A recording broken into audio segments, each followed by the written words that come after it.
Good afternoon. On behalf of Amy Harvey of Bermuda College and myself, Jennifer Flood of BEST, the BEST representative, I'd like to welcome you to the first of our eco presentations for 2023. Reading and listening to the news, it's painfully obvious that climate change is having hugely adverse effects on various countries, particularly those that have contributed least to the issue. A variety of approaches have been taken towards this. Denial, to let's just ignore it, fossil fuel companies lobbying for continued production, and organizations such as Stop Fossil Fuel taking aggressive actions like gluing themselves to motorways, which seems to antagonize people rather than get them on board with the problems. Dr. McMahon has covered a wide range of areas in environmental studies: earth science, environmental management, research in scientific visualization and climate communication, and research at the Institute of Atmospheric and Climate Science.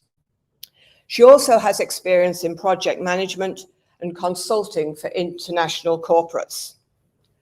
Dr. McMahon brings a wealth of knowledge and experience to her position as Director Consultant of the very successful BUEI Youth Climate Summit Initiative, which has given young people the opportunity to express their concerns and worries, and importantly, given them the science-based information and paths of action they can take. We're delighted to welcome Dr. McMahon today, and her presentation on how to communicate climate science is extremely timely. Dr. McMahon, thank you. So thanks for joining, and thanks for the introduction and the opportunity to chat with you all today. As you mentioned, climate science is a huge problem. It's something that's very relevant to society, but there are a lot of sciences that are relevant to society. And as we've seen with the pandemic, health science is also very important to society. So there are certain disciplines that get a lot of attention in the community of multimedia, etc. And that's because they're relevant. So typically the source of information about climate science comes from scientists. And scientists typically don't have an education in communication. It's not something we have integrated into their mainstream academia, but we do have an important need for transdisciplinary communications. That means communicating from science into the broader community. Now, when we look at something like this image, I just want to stop for a moment and think about how we actually receive information. So you see that maybe on a daily basis if you're driving around. And for you, you have an instant recognition of what that means. And actually, efficient communication is often utilized in the transport system and in risk areas. So you don't want any misunderstanding about the message there. But if you happen to be driving in another country, the communication gets more challenging. Now, you weren't born knowing what that means. It's learned. It's something you learn. And that meaning is hard-coded into your memory so that when you're in that situation, you react. And this is instantaneous. This is like within milliseconds, your brain is encoding that information and telling you how to react. So is seeing believing? This is always a big question about visualization, etc. Now, this is a very controversial image. I don't know if any of you recognize it, but this is called the hockey stick graph. And basically, this is just a record from the Northern Hemisphere of all of our temperature changes. And this was highly controversial, but what it shows is temperatures were changing. And how we perceive that, the basic perception of any graph is obviously through your eye. And you take a 2D image, an inverted 2D image, which is only light patterns that you see, and you convert that into a neural signal that's transported to your brain. And in fact, perception and understanding isn't from your eye, it's from your brain. Your brain then takes that simple 2D pattern, converts it into meaning. And that's what we call perception and understanding. So it's very important to understand how we process information. So irrespective of what channel of communication you use, if it's personal, if it's social media, if it's newspapers, we have a basic way of inverting meaning from information. Now, if you think about it, it's very sophisticated. So basically, every single day, there is an enormous amount of noise. We call that white noise. So your body is sending signals that you ignore every single day. Your environment is sending you signals, and you have to respond. And how the human system does that is by attention. And attention is really critical in this system. So basically, you attend to information. And when you see something, basically what happens is you attend to the information. So everything else you don't acknowledge at that moment in time. You have an area at the back of your eye that focuses its attention. And what it does is it sends it into this iconic memory, which is a part of a processing system that we know exists. And in a couple of milliseconds, you hold that graph or whatever piece of information in your memory. What you do is, at that moment in time, like we did with the symbol of the stop symbol, is you see patterns, colors, and changes. And that signal change then will make you stop and recognize that information. But what you will do then is you will pass that on to working memory. And so working memory starts to bring in things that are, like I said, that learned memory. So you learned something, or your cultural experience, or your knowledge about climate change, or your knowledge about graphs. So whatever you're looking at, you bring in that working knowledge that you have. And then if it's important enough, you will put it into long-term memory. And that's really important, because whatever you see and combine and the information, you'll put it into memory. And this is important for acknowledging information. So for example, how long we remember something. And this system typically works in a kind of a pictorial format. So that's why, images are so powerful, is because in the indexing of your memory system, it's not like a computer. It doesn't work like a computer that, we have so many megabytes. Actually, it's very different. It functions very different. It's a very strong indexing system. So basically, if you're an expert in climate science, for example, you will have all of these knowledges that you will strengthen each day. And of course, for you to retain that information and even to talk about that information is going to be much easier. So if you had seen a graph like this, for example, you would infer a lot more meaning than a person who had never seen this before. Okay? So when I show you this image, I don't know if anybody recognizes it, but this is very typical in climate communication. We use a lot of globes, a lot of maps, and a lot of these type of visuals. I could ask you, is this a positive thing, a negative thing? Without the context, this has no meaning, okay? So an expert would look at this and already know what this means, okay? But non-experts, what I mean by non-experts is people who are not working in that field. They can be experts in other fields, wouldn't be able to infer any real meaning from that. But that's an image that was published in a newspaper, and it's about this topic. So of course, having the text with the visual helps persons who mightn't be the expert comprehend what's going on. But they would never be able to extract any meaningful information from this, because most of these globe images come from applications or tools that are specific for experts, and they're not designed for public audiences.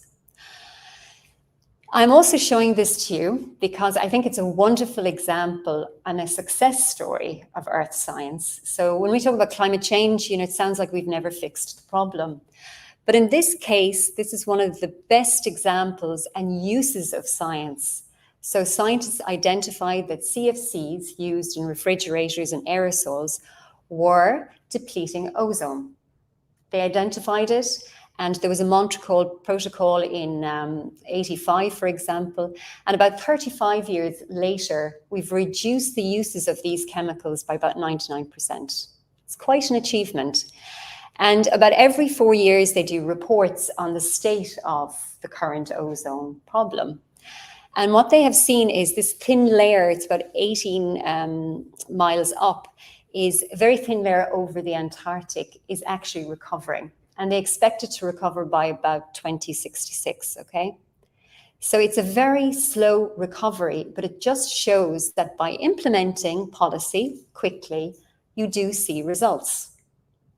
And I think if we would push that message a little bit more in the climate field, we would give people the hope they need that science does have a function for society, and it's a very good indicator of how we should live. So what strategies and what policies we need for a better environment.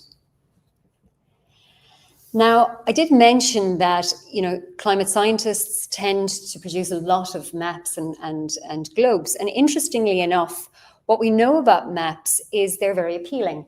So people like them, newspapers like them, and people relate to them. But they mightn't necessarily know what the red means or what the yellow means, but with appropriate information and context, they can be very useful.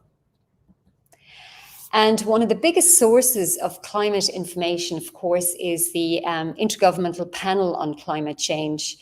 And this is an intergovernmental body that was set up by the Meteorological Organization of the UN.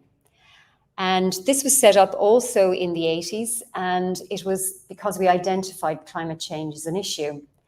And the goal of this interpanel on climate change was really to develop a platform for having concrete science evidence and to advise policymakers on what actions they should take. So it's a very successful story, I think, because it's one of the most comprehensive documents. Up to now, with the latest release in 2020, there has been roughly 6 assessment reports and around 14, in addition, 14 guidance papers.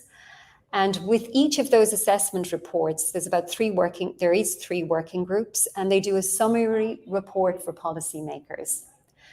And this negotiation process takes years. Scientists volunteer their time to sit down with governments and go through the wording word for word.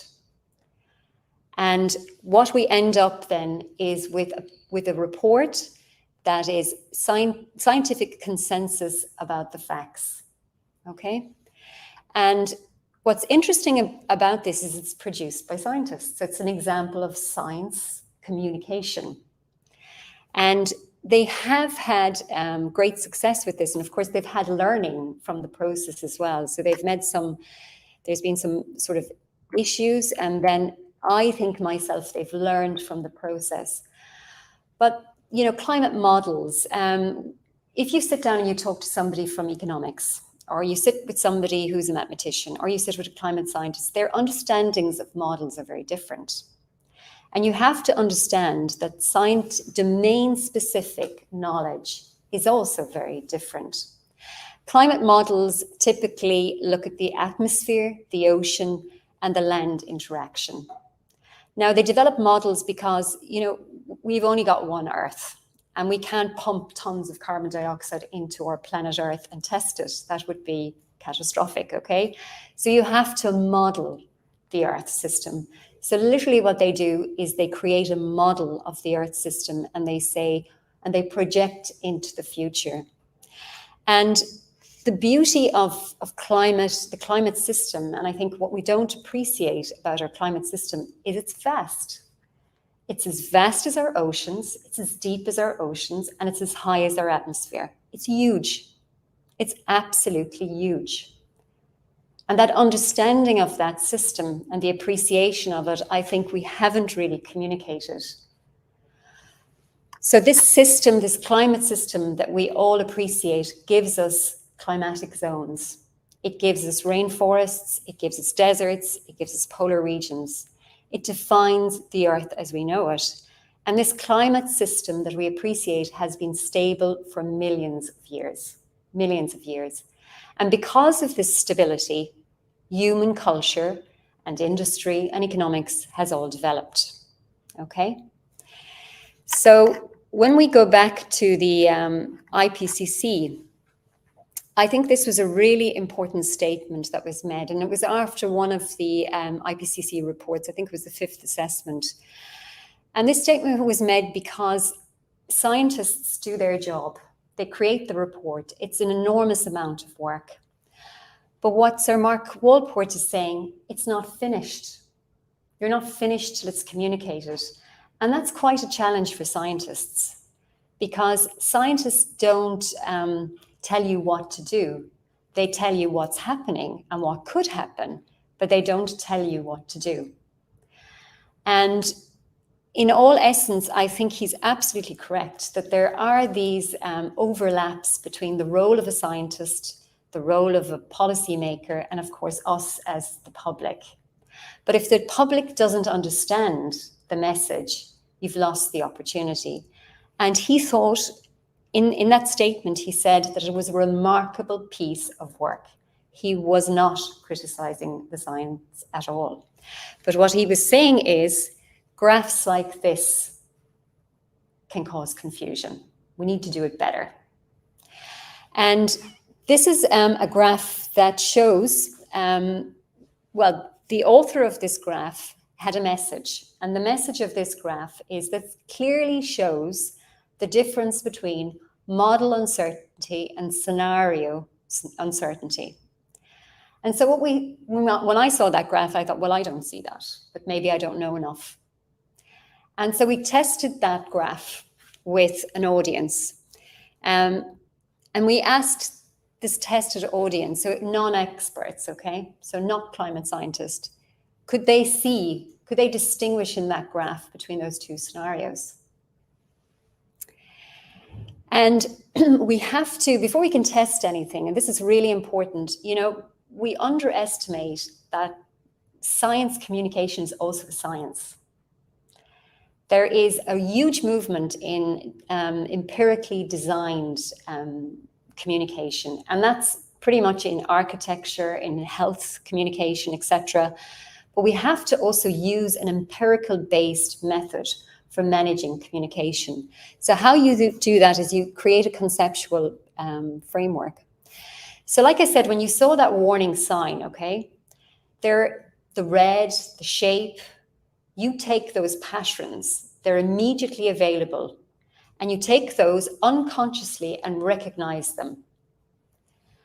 And so whatever is in your image, be it the yellow, be it those colors for those, you take that information and you interact with it, like I said. So you pull out everything you know about the content. So what do I know about climate change? And you pull up all that information that you've ever heard about climate change. Scientific literacy, what do I know about models? So for example, if you're an economics professor, for example, you might see that very different. And what's my graph literacy? So can I read off a graph? Do I know what the axis is? And you take all those together because all of those variables influence your understanding. And in this test, we're measuring, can people differentiate between model uncertainty and scenario uncertainty? So we took an audience of 43 people, and I would say most of them were very well educated. We had the great opportunity of sitting down with politicians as well. And we sat with them with this graph and asked them several questions that measure those variables I talked about, like salience, like content knowledge, graph literacy, etc. And using that, then we tried to figure out which of those parameters were affecting their understanding. And what you see is, if you look at the orange, graph understanding, only those who produced the graph actually got the message. So we spoke to people who were professors in maths, very well-educated people. They didn't get that message, okay? Now you look at people like policymakers, they also didn't get that message, okay? And then if you try to break it down, well, what happened, okay? So if you look at content knowledge, well, policymakers and we've talked particularly to people who would have been involved in the IPCC and know about the IPCC and know about climate change, etc. So they would have had more content knowledge than the others. But that still didn't help them to understand the graph. And if we go further and we say, okay, scientific literacy. So for example, how much do they know about models? Well, that didn't help them either. So even understanding about models didn't help you. Salience. So for example, the salience of the image. This is where I was talking about those patterns, those immediate patterns that you see. This had a huge influence on their understanding. And so why is that? So let's have a look at it. So they see this graph, and the most salient, meaning what pops out at you first, is those bars on the side. It pops out at you. You attend to that because, first of all, you don't understand it, but it distracts you from what the information you're supposed to be looking for, okay? And let's have a look at the model uncertainties. So that is the model uncertainty, actually. If we extract it and we redesign it, that's the model uncertainty. Now, model uncertainty, what that actually is our physical understanding of the climate system. So the model uncertainty isn't very big. But the scenario uncertainty, the projections, what's going to happen in the future is quite big. And I'm going to tell you what's behind scenario uncertainty, okay? Behind scenario uncertainty is human choice. How we as humans choose to live, so how we use fossil fuels going forward, is the most uncertain part of climate science. So in conclusion, what we can say is from this, they had low understanding of this graph, but interestingly enough, they had high confidence in it. They knew that must be right. That comes from science, okay? So even if you knew nothing about it, you had high confidence this must be accurate. But the problem is they were unaware of really what the message was from, what the message wanted to come from this graph. And the risk of this is that one politician said, actually, I use this graph to show how uncertain the climate science is. Okay, so that's the risk that you're going to have if you don't test your graphs. So graphs stand alone if they're not designed with empirical based evidence, won't work for public audiences or politicians, okay? But these graphs end up in newspapers. They end up in newspapers. And I'm going to show you actually with the climate models, this integrated assessment model is where those scenarios come from. And what's behind that is the social economic scenarios that humanity, they're the paths we can take to the future. We can be very green, we can be very, we can decarbonize, for example, or we can continue as business as usual. So they're the scenarios that feel the climate models are considering all the interactions with the ocean, the atmosphere, the amount of sunlight coming, etc., etc. So if you look at this, actually on the left-hand side is much more uncertain. The aspects that we use to do these projections is much more uncertain. Now you could say, okay, how would you advise to change it? Well, getting rid of chart clutter is a very important thing. So the background color, it's useless, get rid of it. Some recommended getting rid of the bars on the side. I would suggest actually taking out each of the scenarios independently. So you see then for each, so for example, there was only acronyms written. So scenario A2, that has no meaning to a policymaker. He has to go and find what A2 means.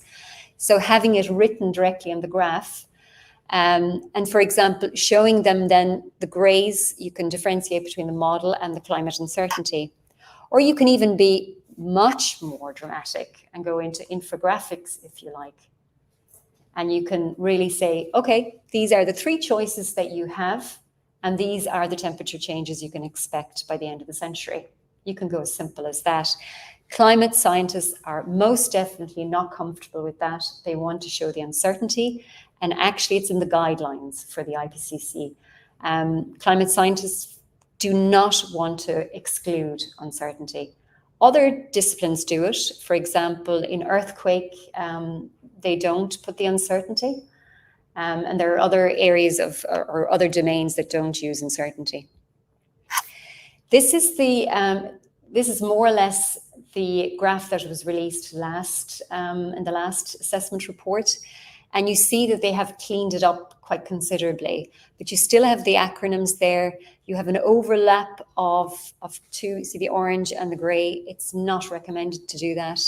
They haven't taken the scenarios clearly out. So a policymaker is meant to take that and infer meaning from that, and from that make policies. Now I'm showing this other graph. This is quite a controversial graph actually, but it's a good example of when scientists are asked to develop a graph for business. This was climate scientists working at Exxon, did a very clear graph for senior management. And here I would say it's pretty readable, okay? So on one side you see carbon dioxide increasing and temperature, and you see a very strong correlation. There are no social economic scenarios here. This means if we keep using coal, gas, etc., fossil-based fuels, we can expect to see by 2000s a change in our climate, which is actually what we see already. And interestingly enough, some scientists, I think it was Penn University, I need to double check, but what they did was they took this old graph from around late, I think it was in the 70s and 80s, and they mapped it alongside the current observed carbon dioxide and temperature change. And I think this is a really strong message in this graph, because it's saying a number of things. It's saying, well, we are on the trajectory of business as usual. So thank you very much for all those illustrative scenarios, but this is what we're going towards, okay? And that's what the assessment report last year also said. We are heading towards a 1.5 degree global warming if we don't substantially reduce our emissions. And you can see here that even in the 70s, we knew about this. So models do work actually, but of course you don't live your life according to a model, but they're a very good way of leading you in the right direction if you're willing to use the scientific knowledge, okay? And I think what's also very interesting in this graph is that you see here, so you see, for example, the observed temperature change and you see the observed carbon dioxide, and you can almost assume what temperature we'll be going towards at one point, okay? With that. Now, these two researchers, Pigeon and Fishoff, did an enormous amount of research on climate communication. And I like this quote because I think it's important to recognize. Climate change isn't a problem from the science. We know and we understand it. The issue is the humanity, how we deal with climate change is very complex. And one of our greatest tools is communication. And yet we spend very little effort, particularly in research, in communication. And yet we know if you communicate, if you don't confuse people, you might actually change mindsets, okay?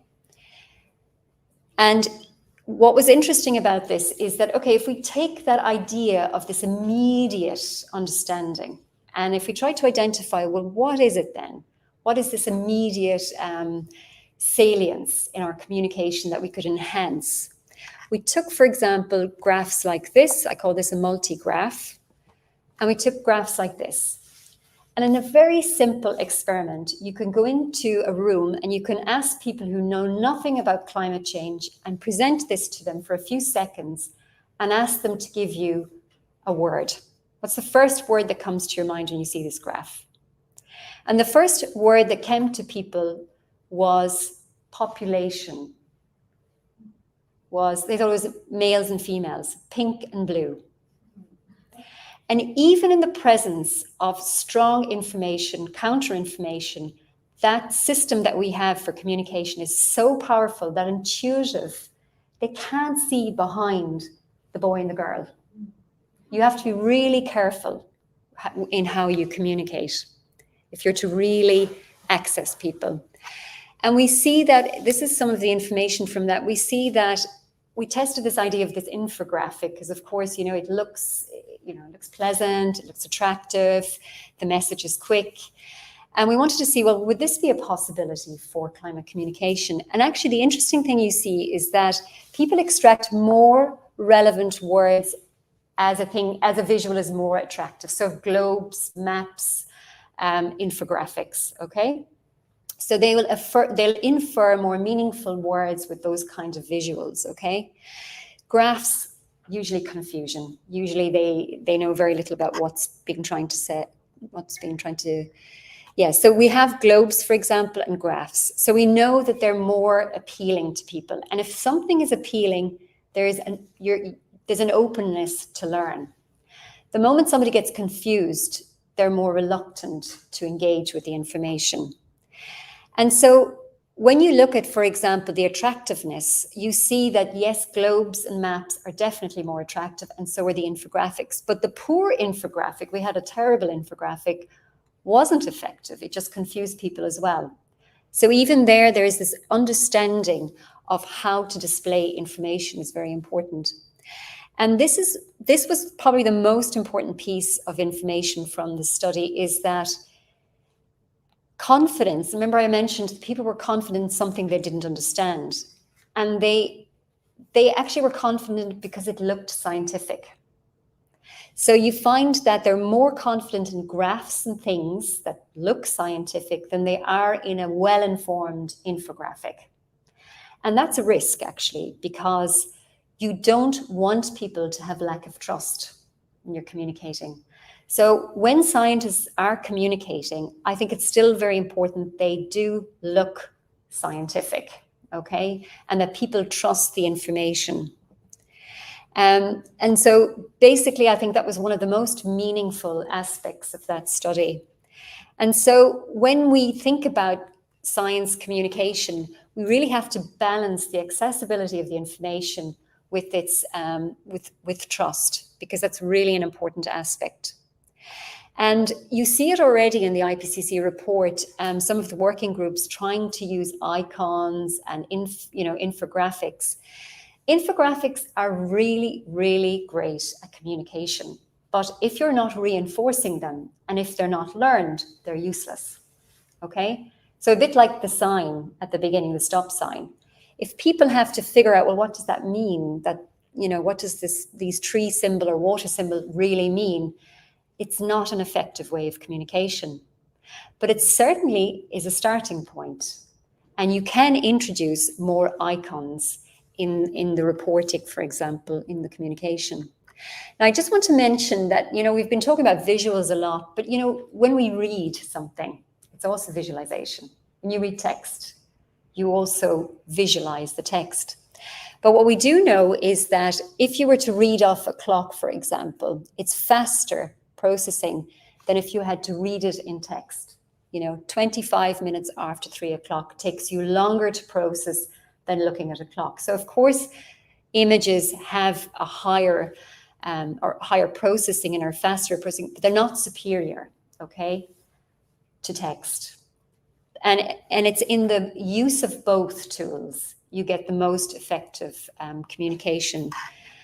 So it's in this dual processing of information. So like I showed you at the very beginning, when you see the globe and you see the text, it can be a very effective way of communication. Now, I just wanted to go back into the IPCC reports. And interestingly enough, if you look at that as a case study, with governments, they spent more time reviewing text than they did visuals. And nobody knew why that was the case. There were some estimates, it's roughly about 10%.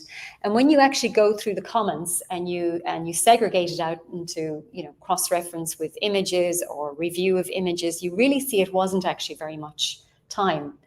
So actually scientists had the opportunity to push forward images that weren't going to be contested by governments more than text. but they didn't spend that much time on the visuals, okay? So there wasn't an opportunity there. And they don't know why that is. Maybe they didn't understand it. Maybe they didn't want to expose themselves that they didn't understand it. Or maybe visuals are less political. Who knows? It's unclear. But the message from this is they spent more time in the wording than they did in the imagery.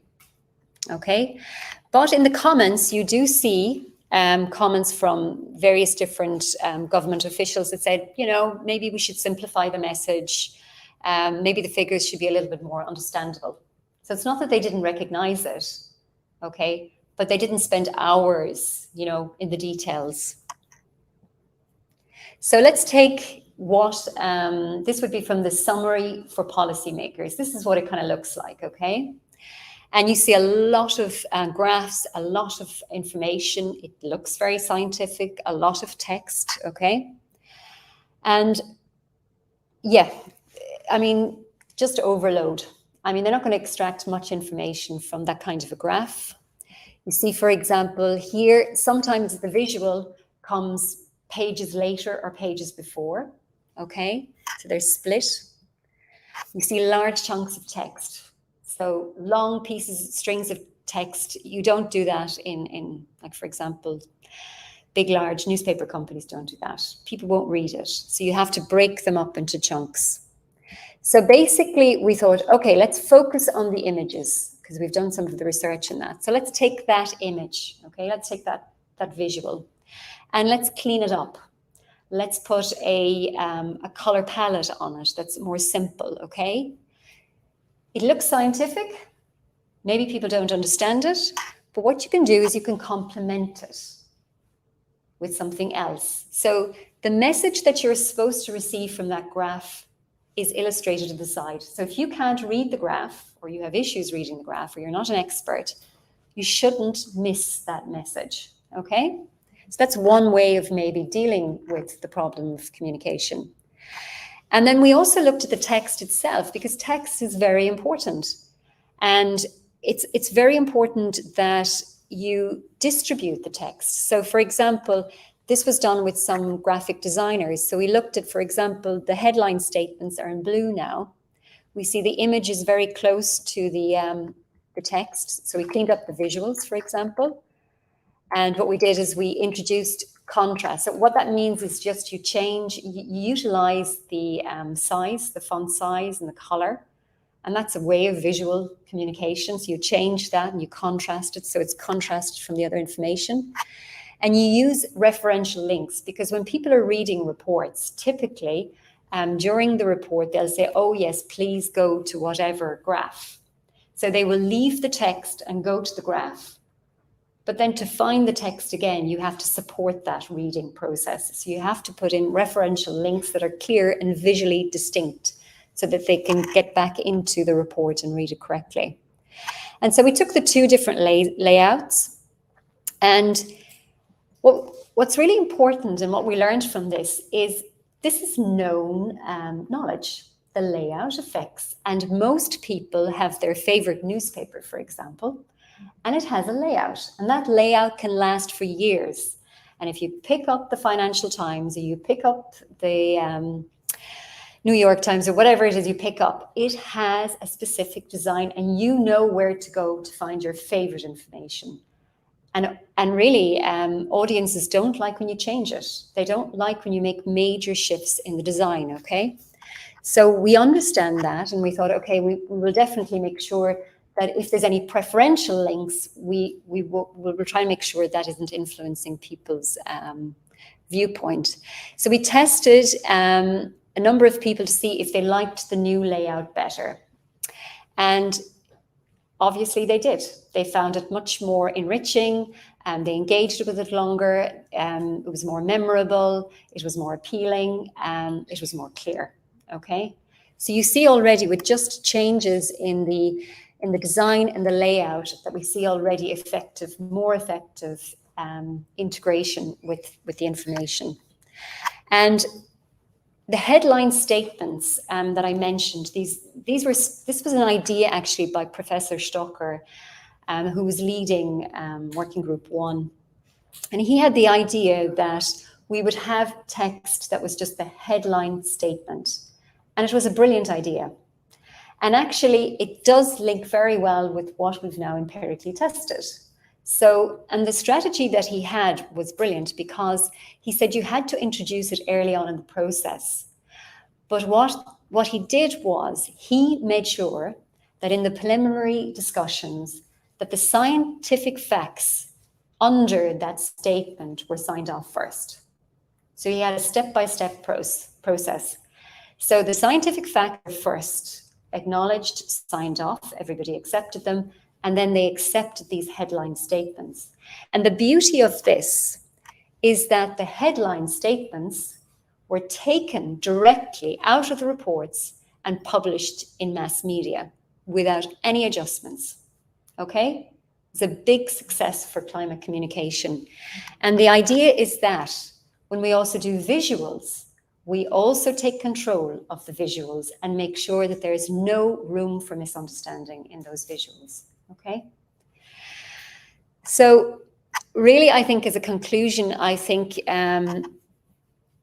we can see that there's two sides to the science communication. So we have an enormous amount of data. We have an enormous amount of data, and scientists do a fantastic job at analyzing this information. And on the other side, in the other spectrum, we need to make decisions with this data. And somewhere in the middle, there's the human aspect of how we engage with information, memorize it, understand it, and do something with it. And so what we can infer from this is there are ways of improving our communication that we can help in the decision process. But that means we have to have communication that is evidence-based and robust. So if there's a critical piece of information you want to get out into the public, you have to test it first, okay?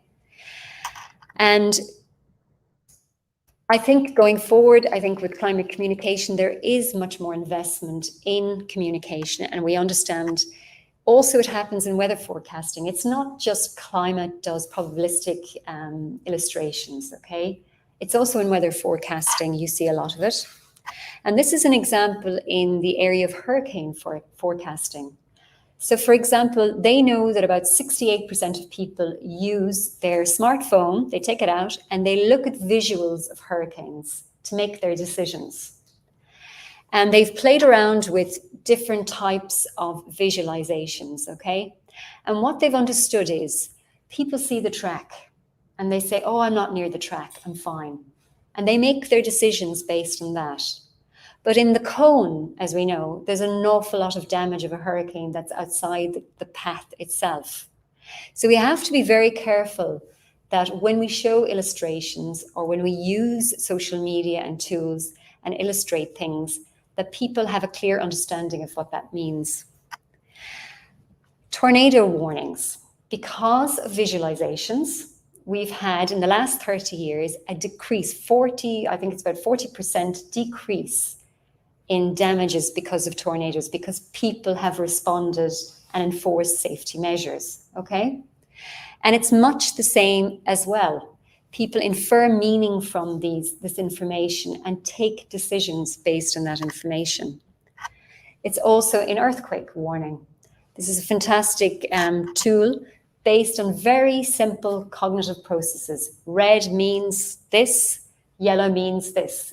And if you get that warning, it's very clear what you need to do. Okay, so in risk communication, it's also essential.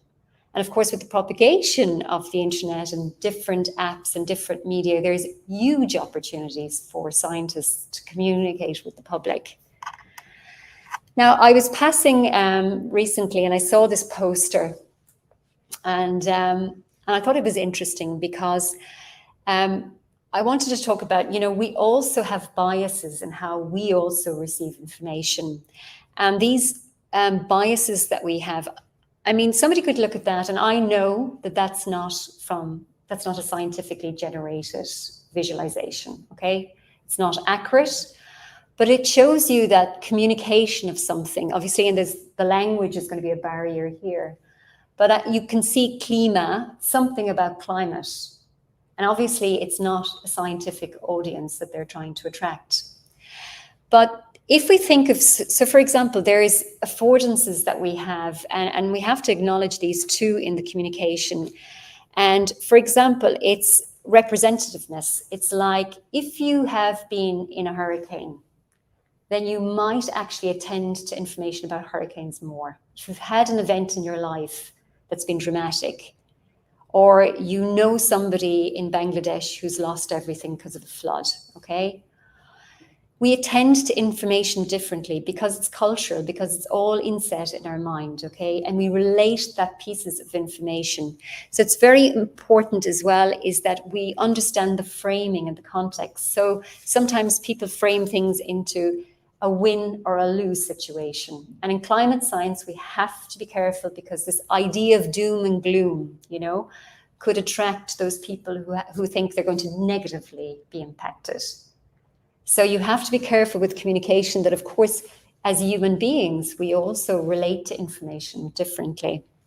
And these heuristics are very prominent, and I think they're very important, and particularly they use them in health because people anchor to the first number they hear. So if they say you have a 6 out of 600 chance of surviving versus I say to you, 600 people survive from this operation, you will anchor onto the first piece of information I say. So in the communication, you have to be aware of these natural biases that we have as human beings in communication. This is also a fantastic example of outreach communication as well. Planet Earth was a success story. It showed the world the beauty of nature, and it got people engaged from their living room with nature. But it underwent an awful lot of criticism. And the reason for that was there were several studies done that said that people actually thought the Earth was doing pretty fine. Okay? And it's the same when you engage young people in activism. You know, if you engage them in a lot of activism and meet with a lot of people who are working in certain fields, doing a lot of good work, they might actually say, oh, I'm not really needed. There's a lot going on already, okay? So we have to be very careful with these influences that we have when we're communicating. And actually, I have to say, BBC responded brilliantly because in the Blue, I think it's called the Blue Planet Live, they introduced then coral reef bleaching. They mentioned climate change. David Attenborough also spoke about climate change. So in that sense, they really addressed that issue and made sure that people understood that there were issues in the natural environment. Stakeholder engagement, there are lots of ways of engaging with people. I met with Matteo Moretti and I loved this idea. It's an interactive learning board. And I said, I'm going to use this for climate change one time. And we did. And it's really the idea is that you don't come into an audience and start preaching about climate change. What you do is you ask them a few questions and you ask them, so, you know, how do you think excess heat will affect? And then they can thread through this and answer. And so you're actually collecting data as you engage with stakeholders. And then they answer all of these questions, okay? And then afterwards, you tell them the answers. And again, this comes back to cognition. If you got the answer wrong, you're more likely to remember the one you got wrong.